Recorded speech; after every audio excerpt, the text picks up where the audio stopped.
Welcome to Order Meets Style. I'm Z Siman, a professional home organizer. This is episode 1, and I think the best place to start this episode on the 5 steps to organize your home sustainably is to tell you a story about how I did this for myself. I've been a professional organizer for almost 7 years now, meaning that I've owned my organizing business for 7 years. But of course, I've been organizing for much longer than that. And mostly because I struggled with staying organized, especially once I had my kids. I was in a book club with a group of wonderful women, and the plan was for us to alternate hosting the meetings at each of our houses. These women were friendly, welcoming, just genuinely very nice people, and we had a great time getting together each month, both to talk about the book that sometimes we read, sometimes we didn't read, but also just to socialize and chat and have dinner together. But the first time that it was my turn to host at my house, I just felt so embarrassed by the clutter in my home that I asked if we could meet at a restaurant instead. Honestly, it wasn't just embarrassment. I was ashamed and disappointed in myself that I couldn't get my house organized and tidied up. I mean, I'm an intelligent person. I knew what it meant to be organized because I had worked in, research and development as a research engineer, and I was organized in my work, but I couldn't get it done at home. I would get inspired one day after reading a Martha Stewart magazine article, and I'd tidy up my laundry room. But within days, it was back to being cluttered and messy again. So I thought, well, I'm just not an organized person. Have you ever thought like that? Like you're just not an organized person and there are people who are? Like clearly other people were able to keep their homes organized and they make it look easy. So they must be organized people and I'm just not. And so maybe I'll never really be organized. I thought that for years until shortly after I joined this book club. And I diverted that meeting that I was supposed to have at my house. I had everyone go to the restaurant. But after that happened, I started to ask myself why I couldn't seem to get and stay organized. See, I really wanted to welcome those women into my home as they welcomed me into theirs. I wasn't afraid of them judging me by the state of my home. I was doing that myself. But I wanted them to feel comfortable in my home. And the way that it was cluttered, I knew that they wouldn't be. So I dove into books, articles, the internet, and I did what the experts were telling me to do at the time. I started small. I picked a small area like my laundry room or one drawer of my daughter's clothes. I sorted and I decluttered and I put stuff back in a pretty way. But I just couldn't keep it organized. Just like my laundry room became cluttered and messy again, every other space I tried to declutter and tidy up became messy again within a week or two. And it continued like this for months on end. And then we moved into this house, the house where we are now. And as the movers were bringing boxes in, I watched them carry in 3 small-ish boxes. And these boxes had tape that was so old that the tape had turned yellow. And I recognized the logo on these boxes from the very first moving company we had used to move about 10 years before, which meant that we hadn't opened those boxes for 10 years. I didn't even remember what was in them. So when I finally got around to opening those boxes, I saw that there were textbooks and a bunch of awards and plaques and things from my job in R&D and some baby memorabilia that I didn't know what to do with. And so it just stayed in that box for years and years and years. At that point, knowing that we would be living in this house for a long time, as far as we could tell, I was determined to actually unpack every single box and to put things away in an organized way that made sense to me and so that it would stay organized. And that's how I developed my 5-step method to organize homes. Initially, I didn't think about organizing sustainably. I just wanted to get organized, but I focused on that a bit later. Let me get through the 5 steps so you can see what they are and how I weave sustainability into organizing. The 5 steps make up the word clear. It's an easy way to remember each step, as in clear your clutter or clear your home. So clear stands for clarify, limit, edit, assign homes, and review. So step 1 is clarify. This is a step where you clarify your vision for how you want to feel and function in your home. This was the big aha for me. Like, none of the books or articles I had read really talked about this very much, but I find that it makes all the difference. Once you clarify your vision for your home, you understand, you have a mental picture of how you see yourself and your family living in your home. Actually, it's not a mental picture. Think of it as a mental movie. You see clips of your kids doing homework, or of you cooking dinner, of having book club meetings or Super Bowl parties or kids' play dates, or just having your neighbors stop by for coffee in the middle of the afternoon. When these little movie clips play in your mind, you also see the surroundings, right? You see your kitchen or the living room. And all of these little mental movies are part of the clarify step, where you create this vision and it guides how you organize. So for me, once I did this, I could visualize how I wanted book club night to look and feel like. And so this step makes the decisions that you need to make about what to keep and what to let go, it makes those decisions so much easier. Okay, step 2 is limit. This is the step where you define the limits of where you'll keep your stuff. So all of my kitchen pots and pans must fit into only these 2 drawers. That's the limit I'm placing on the space for pots and pans, for example. Step 3 is edit. This is normally what you think of when you hear home organizing. It's when you sort through your things and you choose what you're keeping and what you're letting go of. This step is where having worked on your vision in the clarify step really pays off. It becomes so easy to choose what you want to keep if it fits within your vision, and what to let go of if it doesn't. Step 4 is assign homes. In this step, you define and pick out where and how you'll contain your things and put them away. So if you need drawer dividers, boxes, baskets, or bins, this is where you'll choose them. And step 5 is review. The goal of this step is to come up with how you will keep your home organized in just about 10 minutes a day. What are the few key things you need to do each day to stay organized? Sometimes it's the same thing each day, like run the dishwasher if you have a big family and you fill the dishwasher daily. But sometimes it might be, putting away the laundry one day, and the next day checking that the shoes are all in their cubbies in the entryway, things like that. You define all these little tasks. But because you've already organized in the way that fits your vision and how you want to live and function in your home, the tasks are easy and basic, so they only take about 10 minutes each day. And as we work through each step of the CLEAR framework, we also talk about your habits and your family's habits around consumption, meaning how you buy and use things. We also pay attention to what you buy and how to prevent unwanted or unneeded things from coming into your home. This is how sustainability really happens. When you first think of sustainability and organizing, you might think of recycling or donating your stuff that you've decluttered. And yes, that's part of it. You might also think of sustainability in organizing boxes and baskets that are made of sustainable or recycled materials. And that's also a part of being sustainable while you organize. But sustainability really starts with consuming intentionally. So buying and using what you need, reducing your waste, and trying to live as naturally as you can in your home. And I weave all of that into the CLEAR framework in my online program that's called Streamline and Simplify, where I guide you in doing this in your home yourself. But with this podcast, Order Meets Style, my goal is to bring you all of these elements, including how to make it look stylish in your home. Get it? Order meets style.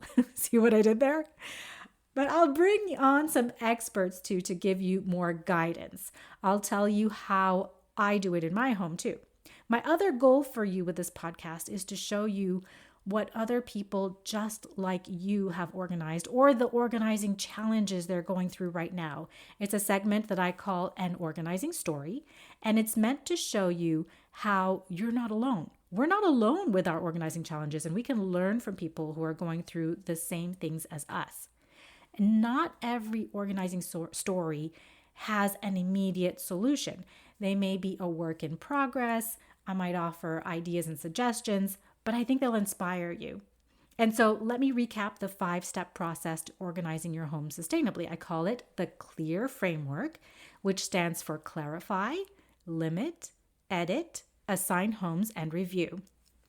And sustainability is woven into every step of the CLEAR framework by keeping in mind how and what you purchase and consume, and how to easily prevent unneeded or unwanted stuff from getting stuck in your house. And so now let's move on to an organizing story. All right. My guest today is Shireen Botha.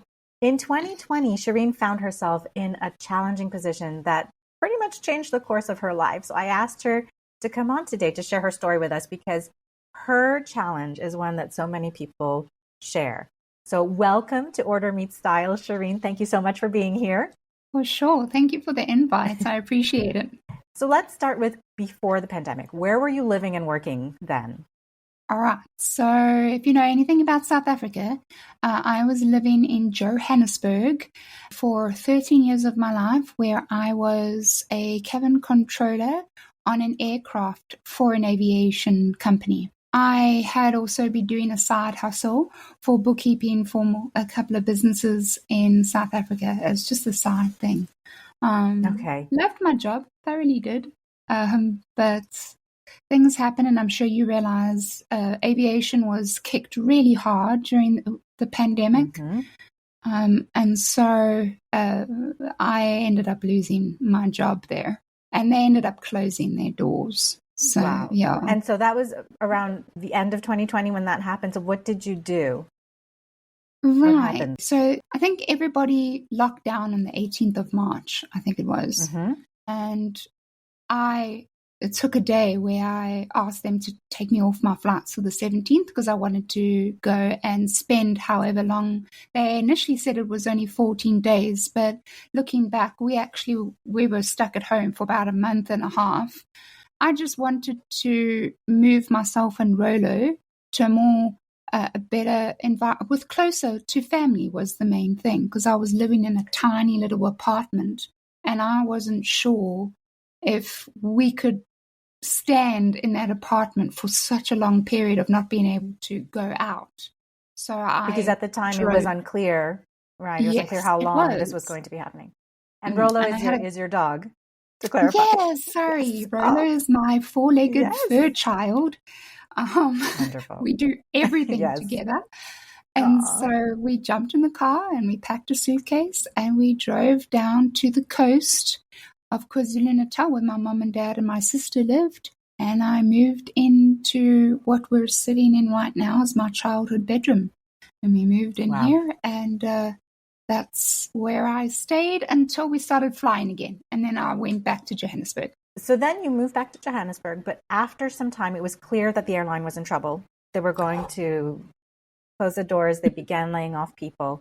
And so you came back to your hometown, but you moved into your own place. Yes. And then pretty soon after that, your parents started having some health issues, right? 100%. Yes. Okay. Yeah. And you made the decision to move back home to live with them?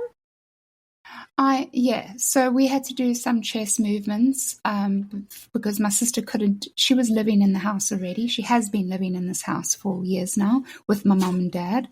But with the health issues that was going on between my mom and my dad, it was clear that we needed to make some changes. And so we made some important decisions. So I joined forces and moved in with my parents to assist them and my sister with what was going on in the house, as much as I can.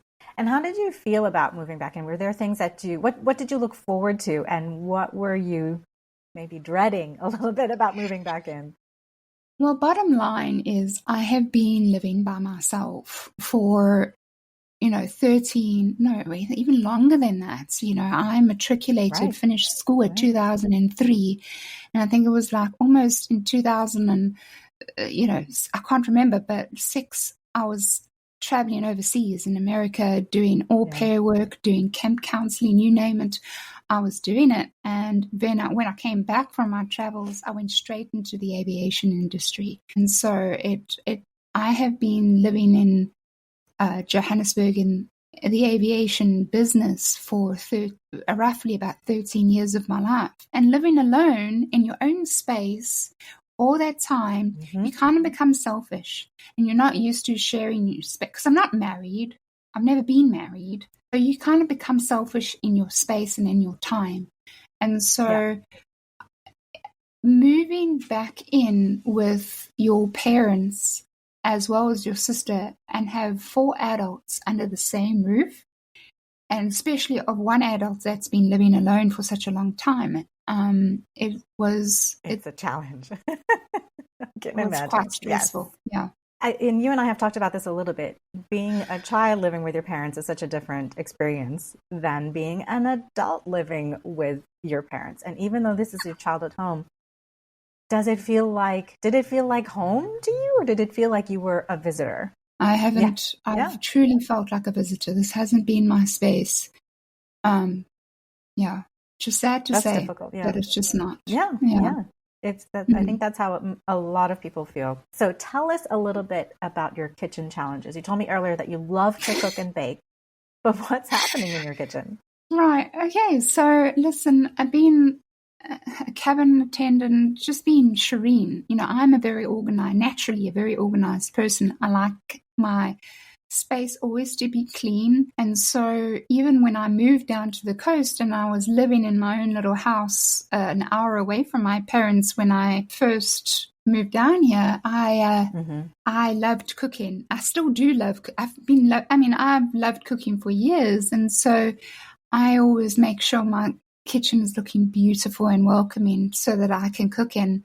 And so I've always been like that. Even my office has always been a clean space, since starting my business. When I moved into this house, it was like moving into an absolute, I don't want to say this, but for me, it was a mess. It was a cluttered mess. And which started really, I was struggling because other than these 4 walls, this was my only space. The rest of this house is just filled with things. And for example, my parents' kitchen, there's counter spaces just filled with gadgets and things and boppets, and it's just barely any space to cook. And so when I walk into the kitchen, I have no desire to cook. I have no desire to bake. And I really love cooking and baking. And so that's really right. And that's really hard for me because I want to at least be able to do that, and it's been hard. It's been real hard.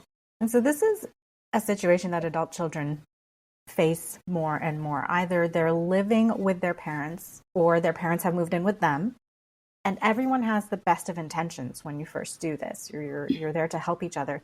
But multiple adults are now sharing a kitchen and other common space. And the challenge is, who owns that space? Who owns that kitchen? How do you make everyone feel comfortable in that kitchen? Now, you contacted me a while back and you asked me for some advice. Can you tell us what you were looking for help with? Yeah. So again, it's very hard. Like, we've been speaking as a family of my parents downgrading from this big house to a possible smaller retirement village. They're clearly not ready to do that because they still haven't done it. And we've had this conversation so many times.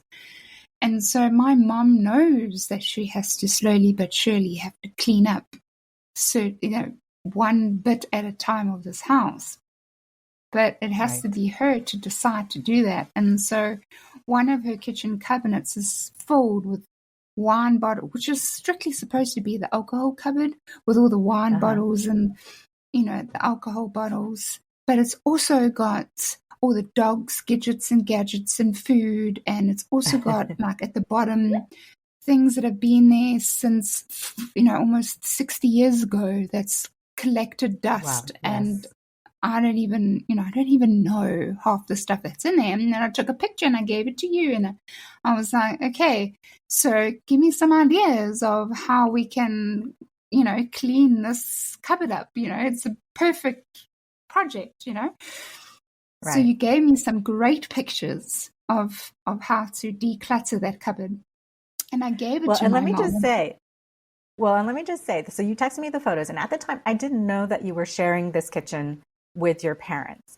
And so, okay, continue. I gave you a little bit of advice. Tell us what I told Yeah, you. and you didn't realize it was actually my family home, my parents' home. And so I later had to tell you, it still hasn't been cleaned up because my mom just hasn't done it, and I can't do it for her. I mean, I can only say I'll assist and I'll help you. If you want me to assist and help you, I'm there. So this really has to be in her own time. And I feel sorry for her because I think it's really affecting her because she wants to, she knows she has to, but my mom tends to look at everything all at once instead of just let's look at this little snippet first. And then once that's sorted, let's look at the next one. Like little bites at a time. She really struggles with that. And she just looks at everything. She has this like mild panic meltdown because she looks at everything. And then she doesn't want to do it. Absolutely. Well, and after texting with you for a little bit in the beginning of that conversation, I realized that the vision that you were having is for that cabinet to be a wine zone or a drinks zone of sorts. And you didn't want it to have the random clutter in it anymore. So like you said, the advice to you was to declutter the things that were not wine related from that cabinet, put a small, pretty wine rack in there. It was a tiny change to make, right? In our minds, it was a tiny change to make, but one that would eliminate the random clutter and it would make it feel a little more elegant, bring some elegance. And then I remember you telling me later that this is a shared space and your mom was happy to think about doing it. But as you said, she did not move ahead with it. And you just told us, the reason that she's feeling this way is because she gets overwhelmed by the entirety of her home and all the things that she has. And even looking at this one tiny space is overwhelming to her because it leads to more. It leads to more. Exactly. It's so common for that to happen, right? And it's also a reason why people ask me often, clients that I've worked with will ask me, well, can they buy a gift certificate to give to a family member or a loved one or a friend because, they would love to have their space as organized as mine is. And my answer to them always is, well, have you asked them if they would like an organizer to come and help them?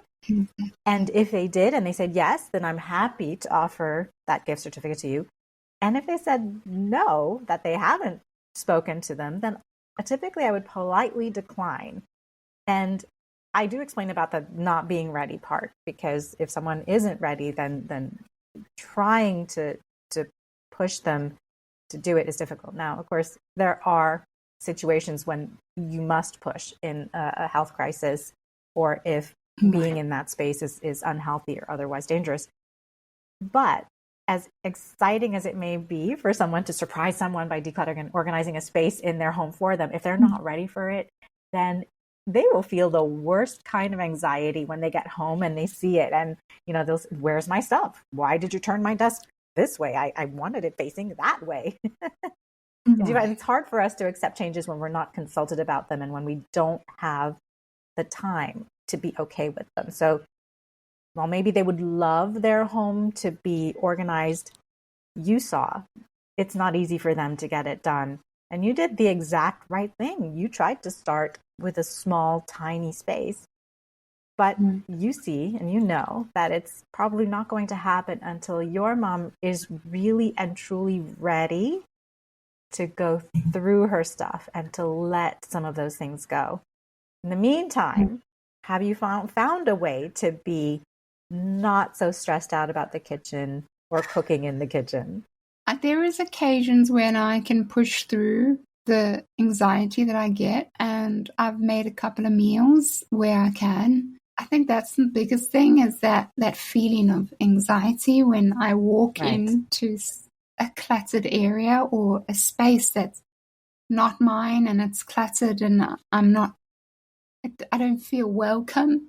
Like the kitchen is not going, come inside me. And cook, and enjoy this beautiful space. It doesn't. And so, but then again, it's not just the kitchen. Oh, that's an example, but Right.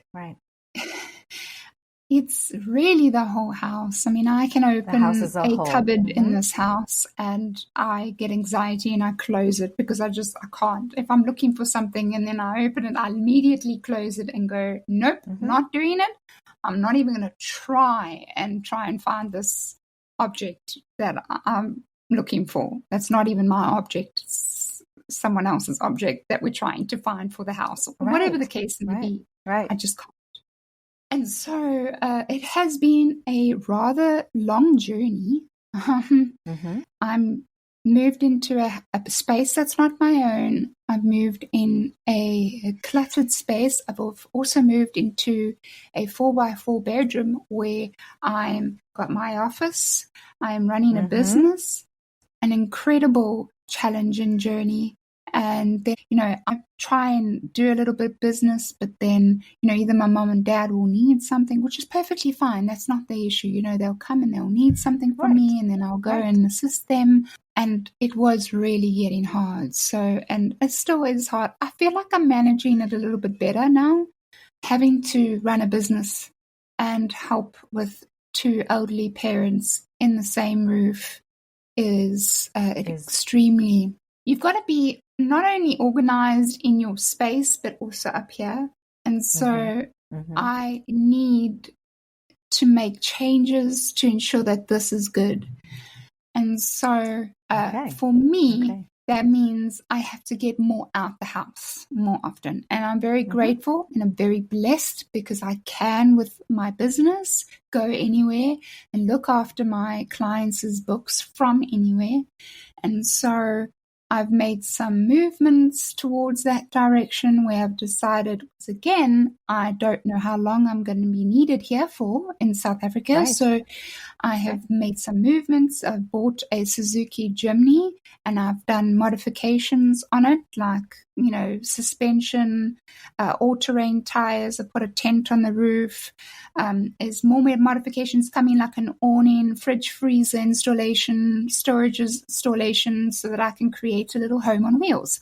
And then I want to take Rolo and myself and go into Africa. And I want to go all the way up into Africa and all the way back down and come back here, because this is obviously incredible. Where so you need to be. In the beginning, I know it'll be shorter distances and I'll come back. Right. But I will come back here because I know I'm needed here. So I just need to be in a better space up here so that I can be a better person for them as well. Incredible. And that's great news. I can see and I can hear how excited you are for this change. Congratulations. And you're absolutely right. Stepping away sometimes is the way to bring peace between everyone living under the same roof. So it's wonderful. Wow. Yeah. Wow. That you're able to do this. Wow. Yeah. Well, thank you. And I know, we're not talking about solutions here. We're not talking about, step 1, step 2, step 3 to get things done. Mm-hmm. Everyone is on their own journey. Everyone has gone through different things and is going through different things that are challenging in the way that they live, in the space that they live, and in the space that they work. And you are an inspiration to all of us to see how you're maneuvering through this challenge and working through it. So thank you so much for sharing your organizing story with us, Shireen. No, well, you're an inspiration though, Z, because when you talk about ways of keeping yourself organized and good habits to have, one of the things that I've always done, and you reminded me to keep on doing it, it's the whole schedule and marking everything out the week before. So you called it something though, where you spend some time on the Sunday and you just do your whole Friday schedule planning. Yes. The Friday weekly planning. I do it on Friday afternoon, every Friday. That is so important because it also helps me. I come back to my schedule every time. I just come back and go, okay, center myself here. What is the things that I need to get done today? And if I do that and I put my schedule down in front of me, it kind of just, puts me back to place. kind of thing, Oh. where I'm like, okay, I can't control that. There's nothing I can do with what's happening outside my door. But Right. the next thing on my schedule is I've got to do this client, I've got to work on this set of books, for an hour. So then I move on to that. Oh, wonderful. I'm so glad. I'm so glad that that's proven to be helpful. And I think we should all be doing it. So thank you. Wow. Hey, and go ahead and shout out your business name and tell us about your podcast. So everyone needs you to know that Shireen is an avid traveler, backpacker, adventurer. You should hear her adventures in the mountains of South Africa. Incredible. And so, this new adventure in the Jimny, I would love to see photos once you get it back. And you can show us all what it's like to live in such a tiny space, but freedom in such a tiny space. Wonderful, wonderful. So please tell us about your business and about your podcast as well. You're a longtime podcaster.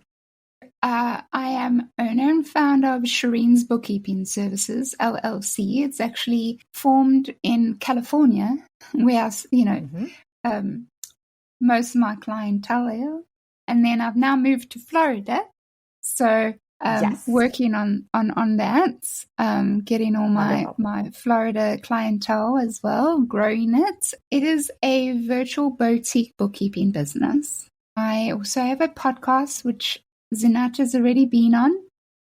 So if you want to go and listen to Zinat's awesome tips and tricks on organizing, you can go to Friends from Wild Places. That is the name of the podcast. You can find us on all the platforms, as well as YouTube. So if you prefer the video version, you can go on YouTube, or you can just search for us on the streaming platforms. So that's Friends from Wild Places.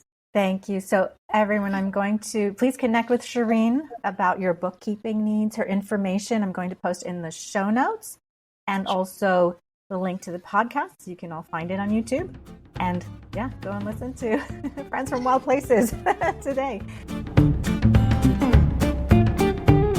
I'll close out this very first episode of Order Meets Style by asking you to think about the clear framework for organizing your home sustainably. I think you'll see that when you've clarified your vision, you've limited your spaces, edited your belongings, assigned homes to everything that you own, and have a plan in place to review your organizing for just 10 minutes a day, the thought of getting your home organized is going to start to feel a little less scary or nerve-wracking, even if you're super busy. So please subscribe, and review the podcast on whatever platform you're listening from, and I'll meet you here again next week.